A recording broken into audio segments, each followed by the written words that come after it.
我連續紅年都冇年30晚啊！好似係喎，咁幾時先有啊？等到2030年先至有年30晚。冇錯，從2025年開始至到2029年，連續5年嘅除夕夜都係喺年29。唔信你打開手機嚟睇下啦。咁呢啲日子分別係2025年嘅1月28號係除夕夜，2026年嘅2月16號係除夕夜，2027年2月5號，2028年1月25號。2029年2月12號都係淨係得年29冇年30嘅，咁到底年30去咗邊呢？點解又冇年30嘅呢？其實呢個大年30唔係第一次消失噶啦，從2000年開始計起，到依家有8個年份都係冇出現過大年30嘅，分別係2000年、2001年、2003年、2006年。仲有12年、13年、16年、2022年都係冇大年30嘅，咁消失咗2年之後，直到2024年嘅2月9號又翻嚟，一直就至到2030年先至再重現呢個大年30啦。咁呢個原因就係月亮惹的禍啦。出現呢種情況係同我國嘅農曆歷算規則有關嘅。喺我國嘅農曆曆法當中，農曆月係根據月亮嘅圓缺變化嘅周期嚟計算一個月嘅天數嘅，亦即係叫做朔望月周期。咁天文學將呢種現象就叫做月相，因為太陽、地球、月球佢哋相對嘅位置係會變化嘅，有長亦都有短。咁農曆一個月嘅長度即係朔望日，咁平均日就為之29.53日，但係佢嘅長度唔係固定嘅，係29日多啲。咁本世紀最短嘅就係29.27日，最長嘅就係29.82日，攞整數嚟計算嘅吓。咁農曆月份係得29日同30日，係冇31日呢個月份嘅。但係就有大月同小月之分啦。大月嘅就係30日，小月嘅就係得29日。例如話今年2025年1月28號，咁對應嘅舊曆就係臘月29，冇30，得29日。咁呢個月份就屬於係小月啦。所以如果農曆嘅臘月撞啱係農曆小月，只係得29日，咁呢年就冇年30，淨係得年29啦。所以呢個亦都可以解釋到點解從2025年開始至到2029年未來嘅5年都冇大年30，因為佢哋嘅臘月到正月之間嘅天數都係屬於小月。咁一直往後至到2030年先至有大年30，因為佢嘅臘月到正月之間嘅天數剛好係有30日，呢一個就滿足到大月嘅條件啦。咁至於平時我哋經常用嘅新曆，即係公曆又點計呢？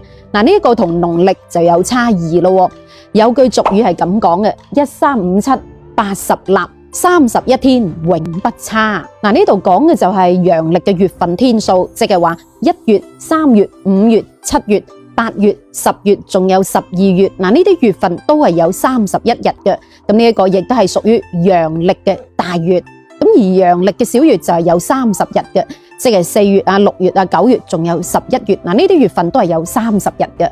咁2月份呢，一般都有28日或者係29日，每年都唔會變。咁至於農曆又按照乜嘢嚟劃分嘅呢？呢一個就取決於月相嘅變化問題啦。月相就係我哋企喺地球嗰度睇到月球俾太陽照亮嗰部分。咁月相圓缺變化嘅一個周期就為之一個月。一個月之內，每日同一個時刻，月相又會發生變化嘅。上半月係由缺變圓，咁下半月就由圓變缺。月亮本身係唔發光嘅，佢係靠反射嘅太陽光，而地球同太陽之間嘅位置亦都係不斷咁變化嘅。所以我哋喺地球上面睇到月亮俾照射嘅地方，亦都會不斷變化。咁呢一個就係月有陰晴圓缺嘅原因啦。咁完全睇唔到月亮嗰日就叫做朔日，即係喺農曆嘅每月初一。咁到咗初七啊、初八，我哋只係睇到半個月亮。凸面係向西嘅，呢一個月相就叫做上弦月啦。咁上弦月過後，到咗農曆嘅初9至到14左右，呢一個就叫做凸月。咁呢個時候，我哋就可以睇到月亮嘅大半部分啦。咁當月球運行到地球嘅背日方向，即係喺農曆嘅15、16，咁月球嘅亮區全部係對住地球嘅，咁我哋就可以睇到一輪嘅圓月。咁呢個月相就稱為滿月，亦都叫做望啦。所以點解話15啊、16嘅月亮最圓就係咁解啦。咁滿月過後，月亮西側就開始陰缺，到咗農曆嘅22、23之後，我哋就可以見到凸面向東嘅半個月亮。嗱，呢一個月相就叫做下弦月啦。咁再過多4、5日之後，月球又變成一個峨眉形，月牙弓背朝向旭日。嗱，呢一個月相就叫做殘月啦。咁當月球再次運行到日地之間，月亮又會翻到新月嘅。咁簡單啲嚟講，朔望月其實呢個朔就係初一係全黑嘅，咁望其實就係全白嘅，咁指嘅就係每個月嘅15啦。咁呢一個就係月相啦。咁而朔望月呢個周期其實就係月亮同地球繞太陽三者相對運動形成嘅，所以農曆嘅時間有29日，亦都有30日，就係咁解啦。